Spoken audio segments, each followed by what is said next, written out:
جی بسم اللہ الرحمن الرحیم۔ میں بہت مشکور ہوں حسنین نوری صاحب کا، ATI کے ممبر ہیں۔ انہوں نے مجھے اس پیج پر دعوت دی کہ آپ آئیں، گفتگو کریں، اور میں اس سے پہلے بھی ATI کے ماشاءاللہ پلیٹ فارم پہ جاتا رہا ہوں۔ کامکی میں قاسم صاحب ہیں، حافظ قاسم چشتی صاحب، انہوں نے ایک بڑا خوبصورت وہاں پر پروگرام ایک طے کیا تھا۔ وہاں پہ تھا، وہ بلدیہ ہال تھا، تو وہاں پہ بھی ATI کا بہت اچھا ایک فنکشن ہوا تھا۔ تو جزاک اللہ جی، بہت شکریہ کہ آپ نے اس پلیٹ فارم پہ دوبارہ مجھے دعوت دی اور آپ نے گفتگو کا موقع دیا۔ ٹاپک جو مجھے دیا گیا جی وہ بہت دلچسپ بھی ہے اور کافی زیادہ چل بھی رہا ہے۔ وہ تصوف ہے اور نوجوانوں کا کردار ہے۔ اصل میں اب تصوف جو ہے جی وہ اتنا زیادہ اس کا نام آنا شروع ہو گیا ہے کہ ایسے لگتا ہے جیسے تصوف کوئی اور چیز ہے اور ایک اچھا مسلمان ہونا ایک اور چیز ہے، جبکہ یہ ایسے نہیں ہے بات۔ تصوف کی دنیا جو ہے وہ ایک اچھے مسلمان کی دنیا ہے۔ اس پر اللہ کے راستے پر چلنا، شریعت کے راستے پر چلنا، اور بالخصوص محبت کے ساتھ چلنا جسے کہا جائے، تو اس کو اولیاء اللہ نے اور فقراء حضرات نے، درویشوں نے اس کو کہا ہے کہ یہ تصوف ہے۔ یہ نوجوانوں کے عمل میں اس کا آنا کیسا ضروری ہے، کیوں ضروری ہے، اس پر بھی تھوڑی سی آج ہم بات کریں گے۔ پہلے ذرا ہم اس چیز کو ذرا سمجھ لیں کہ یہ جو لفظ ہے تصوف، یہ کس راہ سلوک کا نام ہے، کیونکہ یہ تعلیم نہیں ہے، یہ عمل ہے۔ یہ علم نہیں ہے، یہ عمل ہے۔ یہ صرف بولنے والی بات نہیں ہے، یہ چلنے والا راستہ ہے، اور راستے پہ جو کوئی چلے گا تو اسے پتہ چلے گا کہ یہ اس کا کیا مفہوم ہوتا ہے۔ جیسے آپ کہہ لیں کہ کوئی شخص ہو اور وہ کسی محبت میں گرفتار ہو، تو اس کو کہنے کی ضرورت نہیں ہوتی کہ میں کسی محبت میں گرفتار ہوں۔ وہ اپنا راستہ جو ہے وہ خود محبت جو ہے وہ نکالنا شروع کر دیتی ہے۔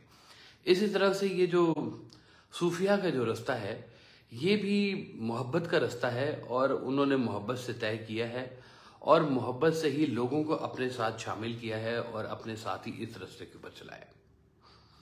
یہ اگر آپ ان کی تعلیمات دیکھ لیں تو وہ سادہ سی زبان میں اگر تصوف کو کہا جائے تو یہ وہ راہ سلوک ہے جس میں آپ لوگوں کے ساتھ جو سلوک کر رہے ہیں وہ چیز صرف میٹر کرتی ہے کہ آپ نے دنیا میں کیسے گزرنا ہے، اور اس حوالے سے اپنی دین کے حوالے سے، اپنی دنیا کے حوالے سے کسی ایک شخص کو اپنے گرو کے طور پر، اپنے پیر کے طور پر، اپنے مرشد کے طور پر، اپنے مینٹور کے طور پر، ایک ایسا شخص جس کی بات آپ بہت پسند کرتے ہوں اپنے لیے، اور یہ سمجھتے ہوں کہ یہ بات جو ہمارے ساتھ کر رہے ہیں یہ بہت اخلاص کے ساتھ بات کر رہے ہیں، اور ان کی کہی ہوئی بات سے ہمارے جو ہے وہ راستے میں آسانی ہوگی اور ان کی بات پر آپ کو اعتماد ہو۔ ایسی کوئی شخصیت آپ ڈھونڈ کے اس کے کہنے کے اوپر آپ اپنے دینی اور دنیاوی معاملات کو لے کے چلنا شروع ہو جائیں۔ اب یہ ایک شخص ہوتا کیوں ضروری ہے؟ یہ ایک شخص اس لیے ضروری ہوتا ہے کہ کہیں آپ عقل کل کے کسی دام میں نہ آ جائیں۔ جس کو کہا جاتا ہے کہ عقل ہے یہ بڑی چیز ہے، لیکن کہتے ہیں کہ عقل کی انتہا جو ہے نا وہ پھر بعض اوقات شیطان تک چلی جاتی ہے، اور جو عاجزی ہے اس کی انتہا جو ہے وہ رحمان تک چلی جاتی ہے۔ اب یہ کہانی ساری ایسے ہی بزرگوں نے بتائی ہوئی ہے کہ صرف عقل کے اوپر نہیں کرنی بات، آپ نے ساتھ میں عاجزی کو بھی لے کے چلنا ہے، اور ایک عاجز اور ایک خلوص والا جو شخص ہوتا ہے اس کو ایک مکمل صوفی کہا جاتا ہے۔ سرکار بھائی صاحب وہ فرمایا کرتے کہ دیکھو جو درویشی ہے نا، درویشی، یہ درویشی شروع ہوتی ہے بے ضرر ہونے سے اور مکمل ہوتی ہے منفعت بخش ہونے پہ. یعنی کہ آپ سب سے پہلے لوگوں کے لیے بے ضرر ہو جائیں اور پھر آپ لوگوں کے لیے منفعت بخش ہو جائیں، تو یہ مکمل ایک درویشی بن جاتی ہے ساری کی ساری. اب یہ بندہ آپ اپنی زندگی میں قریب قریب کہیں ڈھونڈے، آپ کو مل جائے تو اس کی بات کو آپ عمل کرنا شروع کر دیں. ایک دفعہ بھائی صاحب کی محفل میں کسی شخص نے کہا کہ جی ہم لوگ جو ہیں وہ درویشوں کی محفل میں جاتے ہیں، بزرگوں کی محفل میں جاتے ہیں. تو آپ نے وہیں پر ہی روک دیا. آپ نے کہا کہ میں تمہیں منع کر رہا ہوں کہ درویشوں کی اور بزرگوں کی محفل میں مت جایا کرو، بلکہ کہا کہ کسی بزرگ کی محفل میں جایا کرو. یعنی کہ یہ کہ گھات گھات کا پانی پینا یہ جو ہے یہ ضروری نہیں ہے. کسی ایک جگہ پر ٹک کر اس بات کو اپنے لیے سمجھنا، اپنے راہ سلوک کے لیے سمجھنا، یہ بہت ضروری ہو جاتی ہے. ساری رنگ اللہ تعالیٰ، کیا شان ہے اللہ تعالیٰ کی. اللہ تعالیٰ اپنے ہر سچے بندے کو ایک مختلف رنگ سے نوازتا ہے، اور اس کے پاس تو رنگوں کی تعداد ہی کوئی نہیں ہے، رنگ ہی رنگ ہے. وہ اب اس شخص کو جس رنگ سے وہ نوازتا ہے، وہ اپنے رنگ میں اس تعلیم کو اللہ کی مخلوق تک پہنچانا شروع کر دیتا ہے. اس لیے سارے رنگ جو ہیں یہ سارے سچے رنگ ہیں، لیکن چلنے والا جو ہے وہ کسی ایک رنگ سے منسلک ہوگا تو پھر بات بنے گی. وہ جس طرح حضرت نظام الدین، حضرت امیر خسرو کہا کرتے تھے کہ موہے اپنے ہی رنگ میں رنگ دو نجام. تو وہ ایک رنگ جب آپ کو سمجھ میں آئے گا تو پھر وہ یکسانیت بھی ہوگی، اور پھر آپ کو اس کا مطلب بھی سمجھ میں آئے گا کہ ایک بات سننا کیوں ضروری ہوتا ہے. جیسے آپ اس کو دنیاوی زبان میں دیکھ لینا کہ کسی ایک بیماری کے لیے ڈاکٹر جو ہے وہ آپ کو ہو سکتا ہے سر درد کی گولی دے دے، دوسرا ڈاکٹر ہو سکتا ہے آپ کو کہے کہ آپ کے سر میں جو درد ہے یہ بلڈ پریشر کی وجہ سے ہو رہا ہے، اس کے لیے آپ کو وہ کوئی اور گولی دے دے. تو ہوں گے شاید دونوں اپنی جگہ پر ٹھیک، لیکن اگر پیشنٹ 10 ڈاکٹروں کے پاس جا رہا ہے تو پھر وہ اس کی بیماری کا جو ہے نا وہ علاج نہیں ہوگا، اس کا وہ کلا کمائی ہو جائے گا. تو اس لیے وہ کہتے ہیں کہ یہ درویشوں کے پاس بھی جو ہے نا، ایک تو یہ سوچ کر جائیں کہ ہم یہ جو دنیاوی خواہشات ہیں جن کو کہا جاتا ہے کہ پیسہ ہے، شہرت ہے، دولت ہے، یہ کام تو دیکھیں کہ آپ نان مسلم بھی کر رہے ہیں کام. وہ نان مسلم اللہ کو نہ مانتے ہوئے بھی یہ سارے کام کر رہے ہیں، اور ہم مومن ہوتے ہوئے بھی، مسلمان ہوتے ہوئے بھی ہم اللہ کو اور اللہ والوں کو صرف اس لیے ڈھونڈتے ہیں کہ ہم ان سے یہ کام کروا سکیں جو نان مسلم اللہ کو مانے بغیر کر رہے ہیں. جبکہ مومن کی شان یا مسلمان کی شان جو ہے وہ اس سے بہت بلند ہے، اور ہمیں جو ہے یہ صوفیہ کرام کا یا اولیاء اللہ کا جو دامن تھامنے کی ضرورت ہوتی ہے، اپنے دین کو سمجھتے ہوئے لوگوں کے لیے منفعت بخش ہونے کی تعلیم ہوتی ہے. اب یہ جو گرو ہوتا ہے یہ آپ کو کہاں کہاں پہ اس کی ضرورت پڑتی ہے. جہاں پر آپ کے زندگی کی الجھن آ جائے، دو رستے آ جائیں، دو خیال آ جائے، اور آپ کو سمجھ نہ آ رہی ہو کہ اب اس کا کرنا کیا ہے، وہاں پہ آپ کا وہ گرو کھڑا ہوتا ہے اور وہ آپ کو بتاتا ہے کہ آپ یہ کام کر لو، یہ کام آپ کے لیے بہتر ہے. یا وہ اس بات کا اینگل آپ کو ایسا سمجھا دیتا ہے کہ جس میں آپ کو اس کی جو ہے نا وہ منفعت نظر آنا شروع ہو جاتی ہے. سرکار والا صاحب نے کہانی سنائی تھی. آپ فرماتے تھے کہ ایک حکیم تھا، اس نے اپنے شاگرد سے کہا کہ تم نا جنگل چلے جاؤ اور یہ بوٹیاں وہاں سے اکٹھی کرنی شروع کر دو. اور اس نے وہ بڑی سالوں کی محنت کے بعد وہ جواہر العقاقیر اکٹھے کیے اور شیشی بنائی، اور وہ شیشی لے کے جب وہ واپس آ رہا تھا تو ٹھوکر لگی، شیشی گر گئی اور ٹوٹ گئی. اتنے سال کی محنت ضائع ہو گئی اور وہ رونا شروع ہو گیا. تو گرو کو یاد کیا تو گرو وہاں پر آ گئے. کہتے ہیں گرو کو جہاں یاد کرو نا گرو وہاں پہ آ جاتا ہے. تو گرو جب آئے وہاں پر انہوں نے کہا کہ کیوں روتا ہے؟ اس نے کہا جی میری اتنے سال کی محنت، اور دیکھیں جی یہ ٹھوکر لگی ہے اور یہ ٹوٹ گئی، یہ ساری میری محنت ضائع ہو گئی ہے. تو گرو ہنسنا شروع ہو گیا. تو جو اس کو گرو کا شاگرد تھا اس نے کہا کہ جی یہ میرا اتنا نقصان ہو گیا ہے اور آپ اس بات کے اوپر ہنس رہے ہیں. تو اس نے کہا کہ بیوقوف مجھے جو چاہیے تھا وہ مجھے مل گیا ہے. تو انہوں نے کہا جی آپ کو کیا چاہیے تھا؟ انہوں نے کہا مجھے چاہیے تھا تیرے آنسو. یہ جو آنسو ہیں انہی سے تو بوٹیوں کے اندر جو ہے تاثیر پیدا ہوتی ہے. یہ اتنے قیمتی یہ آنسو ہوتے ہیں. تو اب یہ بات عام عقل فہم وہاں تک نہیں پہنچ سکتی جہاں پہ گرو کھڑا ہو کے آپ کو وہ ایک اینگل دے دیتا ہے زندگی کا، وہ رخ دے دیتا ہے کہ جہاں پہ آپ کو یہ بات سمجھ آنی شروع ہو جاتی ہے کہ یہ جو کچھ ہو رہا ہے اس کے پیچھے کیا منشا ہے، کیا چیز شامل ہے. جیسے بھائی صاحب نے ایک اور جگہ پہ فرمایا ہوا ہے، آپ فرماتے ہیں کہ دیکھو اللہ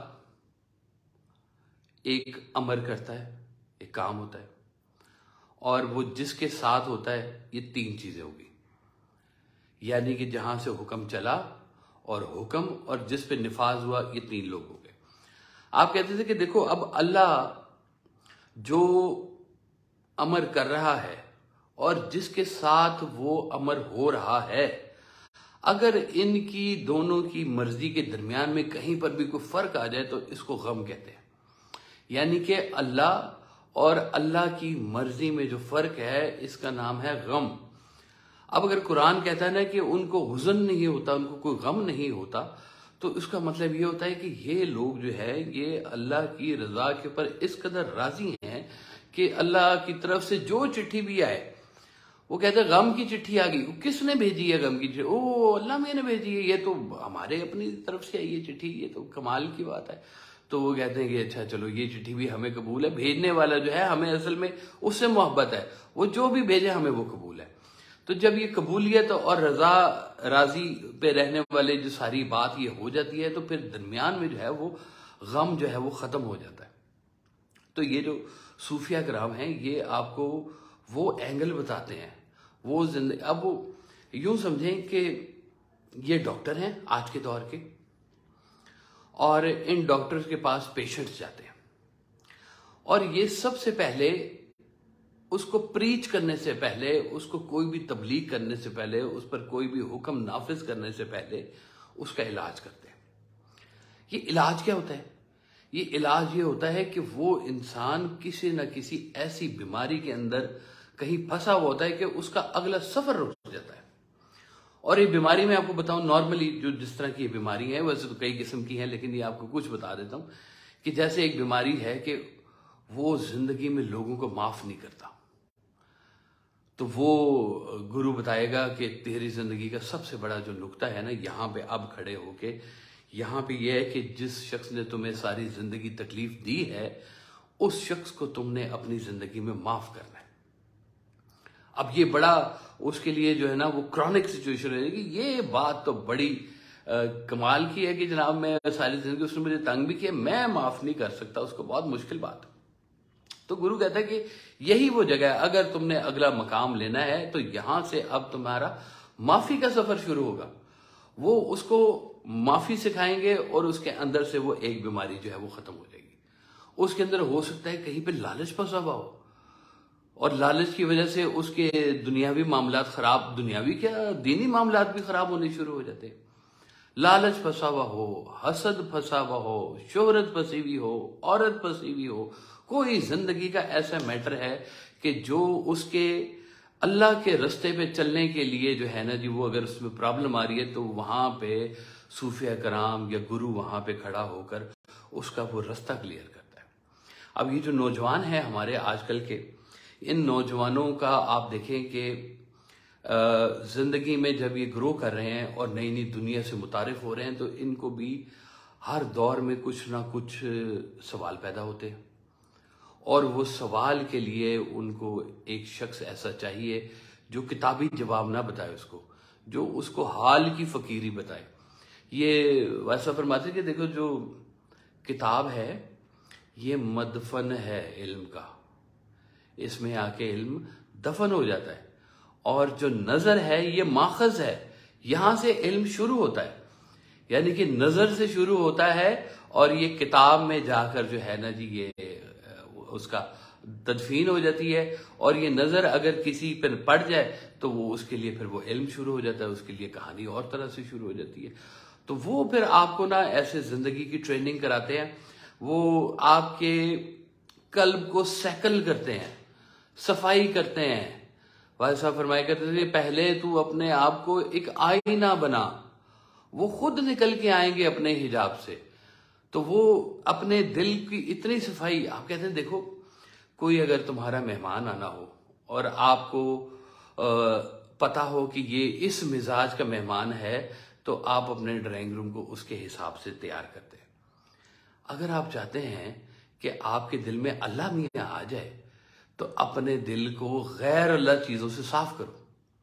اور یہ جو صفائی ہے یہ پھر وہ صوفیہ کرام کرتے ہیں، اولیاء کرام کرتے ہیں، نظر والے لوگ کرتے ہیں، آپ کا گرو کرتا ہے، آپ کا منٹور کرتا ہے، وہ اس کا تزکیہ کرتا ہے، اور اس کے دل سے غیر اللہ کیا ہوتا ہے کہ وہ تمام باتیں، وہ تمام چیزیں کہ جو آپ کو اللہ کے رستے کے علاوہ والا کو خیال دے رہی ہیں نا، تو ان چیزوں کو وہ وہاں سے مائنس شروع کر دیتا ہے۔ اس لیے پیسہ بری چیز نہیں ہے، اور پیسہ بری چیز ہے۔ شہرت بری چیز نہیں ہے، شہرت بری چیز ہے۔ یہ جب تک ان لوگوں کا ان تمام باتوں کا مدعا کلیئر نہیں ہوگا کہ آپ کا رستہ اللہ کا ہے یا کہیں اور کا ہے، تو پھر آپ کو بات سمجھ میں آئے گی کہ اللہ کیا ہے اور غیر اللہ کیا ہے۔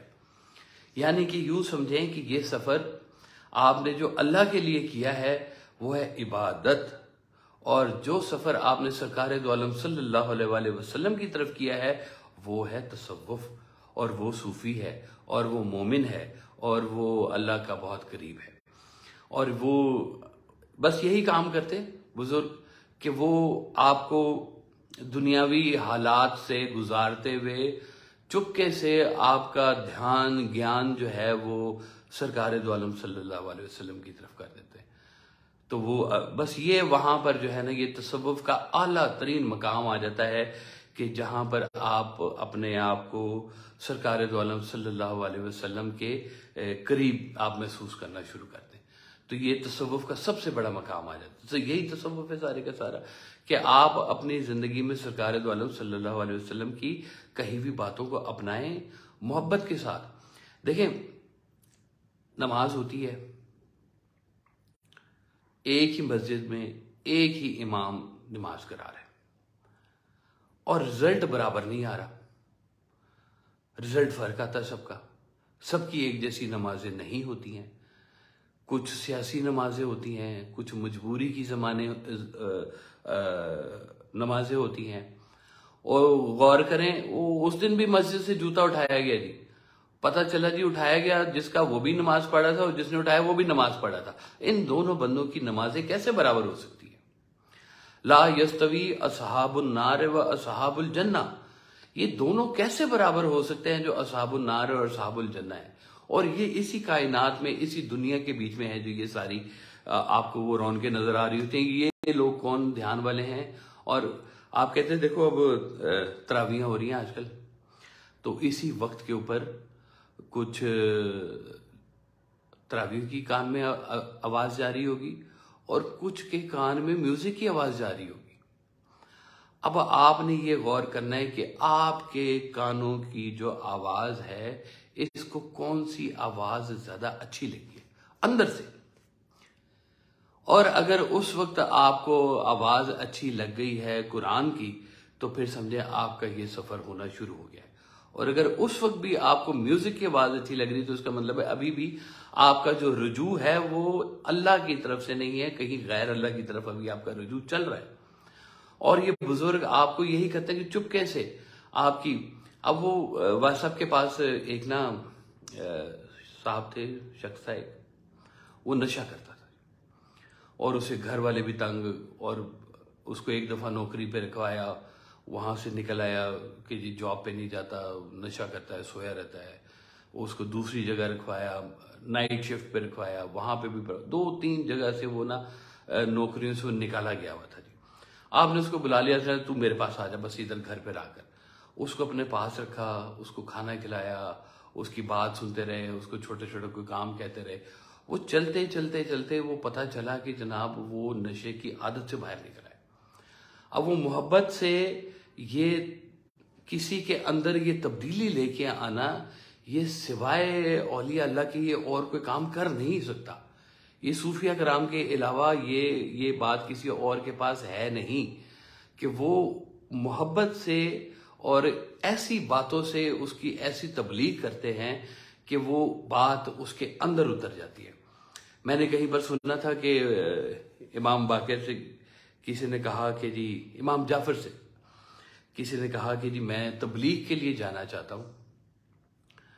تو انہوں نے کہا ہاں جاؤ تبلیغ کے لیے، لیکن کوشش کرنا کہ زبان نہ تمہیں ہلانی پڑے.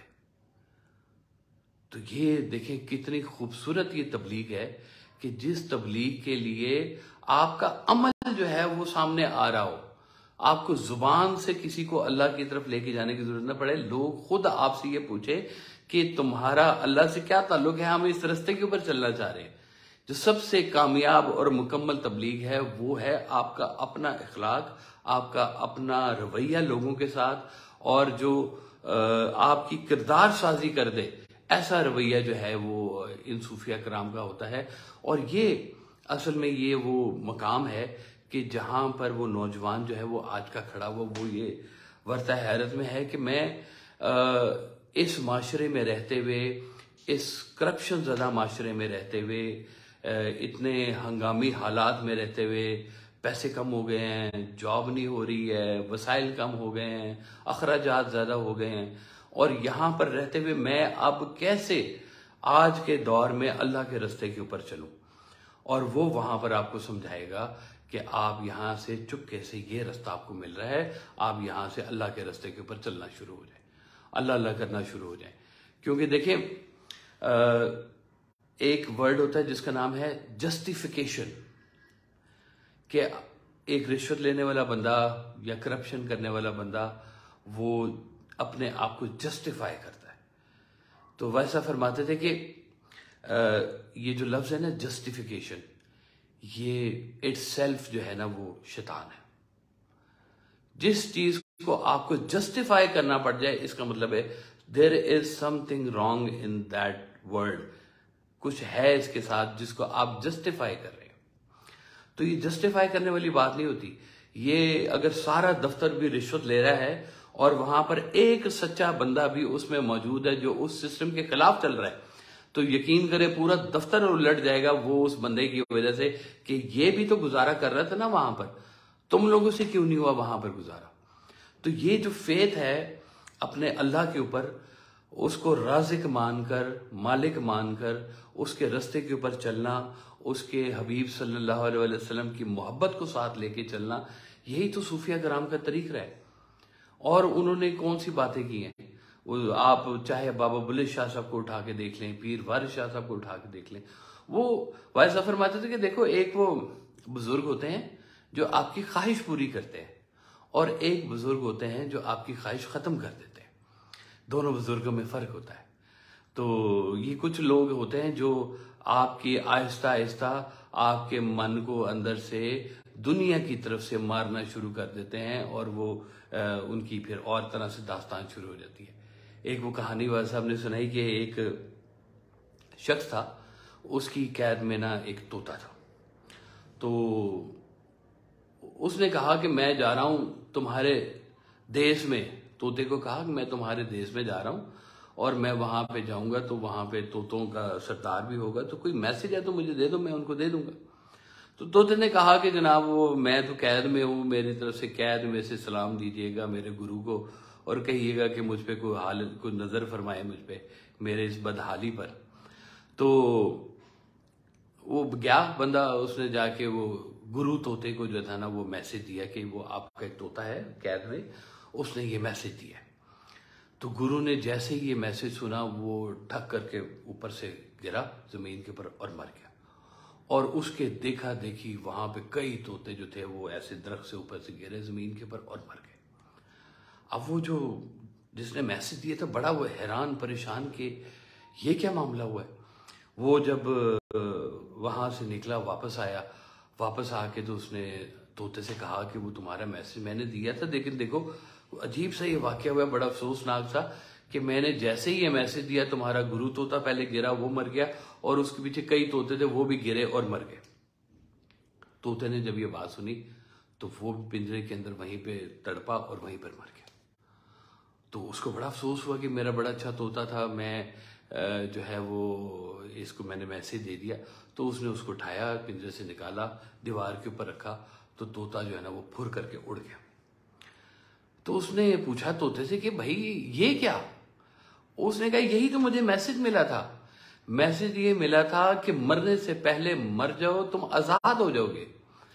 تو یہ کچھ بزرگ جو ہے نا یہ آپ کے اندر یہ کام کرتے ہیں کہ آپ کے یہاں پہ جانے سے پہلے آپ کے اندر سے یہ دنیاوی خواہشات نکال دیتے ہیں، کہ یہ جب جیسے ہی آپ کے دل میں سے یہ دنیاوی خواہشات ختم ہوتی ہیں پھر وہ خود جلوہ گر ہوتا ہے۔ اور یہ کام جو ہے یہ اولیاء اللہ کر رہے ہیں، نوجوانوں کے ساتھ کر رہے ہیں، ماننے والوں کے ساتھ کر رہے ہیں، اور وہ یہ ساری زندگی کا ان کا طریق ہی یہی رہا ہے کہ بس خالص ہوتے جاؤ، جتنا خالص ہو سکتے ہو، لوگوں کو ریجیکٹ کرنا بند کر دو، لوگوں کو لوگوں کے اندر نیگیٹیوٹی ڈھونڈنا بند کر دو، ان کے اندر سے کوئی اچھائیاں ڈھونڈنا، وہ برا جو ڈھونڈن میں چلیا برا نہ ملیا کوئی، جیتن جس ویلے اپنے اندر چاکیا میں تو برا نہ کوئی، کچھ ایسا ایک شعر ہے، تھوڑی سی میں مس انٹرپریٹ کر گیا وہ، تو مفہوم یہ ہے کہ باہر نہیں ہے برائی، برائی دیکھنی ہے تو کہتے ہیں اپنے گریبان کے اندر جھانکو، پتہ چلے گا کہ ہم کیا برے ہیں، اور وہ باقی دنیا کو برا کہنا جو ہے نا وہ بند کر دو، اور اسی اخلاص کے ساتھ جو ہے نا وہ چلنا شروع کر دو۔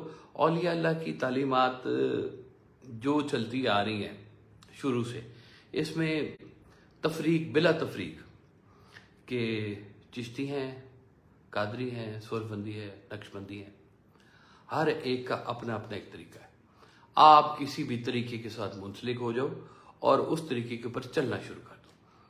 کہتے ہیں ایک بزرگ تھے، سماع کے بڑے شوقین تھے، قوالی کے، تو ساری رات قوالی سنتے رہے، تو صبح اس کے بعد بیٹھے ہوئے تھے تو ایک شخص آیا، اس نے کہا حضور میرے لیے جو ہے نا وہ دعا فرمائیں آپ۔ تو انہیں کہا آپ کون، کہاں سے آئے؟ تو انہیں کہا جی میں فلاں جگہ سے آئی ہوں اور نقشبندی سلسلے سے میرا تعلق ہے۔ تو بزرگ نے کہا تم جاؤ اور دوبارہ جا کے نا تجدید کرو اپنی، اور تم ساری رات ہمارے ساتھ قوالی میں بیٹھے رہے ہو، اور تمہارے شیخ تو کہتے ہیں کہ تم نے قوالی میں نہیں جانا، تو تم تجدید کرو ادھر جا کے۔ اب وہ قوالی سننے والا مزاج بھی صحیح ہے، نہ سننے والا بھی صحیح ہے، یہ مزے کی بات ہے، کیونکہ دونوں کا رخ جو ہے نا وہ اللہ کی طرف ہے۔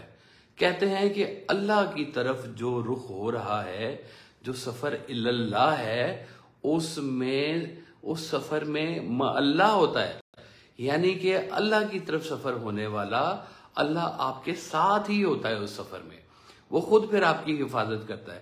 اور گرو جو ہے وہ آپ کو چھوٹی چھوٹی آلائشوں سے، بیماریوں سے جو ہے نا وہ پاک کرنا شروع کرتا ہے۔ بابا بلے شاہ صاحب فرماتے ہیں کہ وہ جو کچا چولہا ہوتا تھا نا گاؤں میں، مٹی کا جو بنا ہوا ہوتا تھا جی، وہ لکڑیاں جلاتے تھے، اس کے بیچ میں تھاپیاں بھی جلاتے تھے جی، تو کہتے ہیں کہ وہ چولہا گرم ہوتا ہے، اور جس وقت وہ چولہا نہ بھی جل رہا ہو تو بھی کوئی کیڑا اس چولہے میں نہیں جاتا، کیونکہ کیڑے کو یہ پتا ہوتا ہے کہ اگر آگ نہیں بھی جل رہی تو بھی اس میں حدت ضرور موجود ہوگی، اور وہ اس کے لیے بڑی خطرناک ہے۔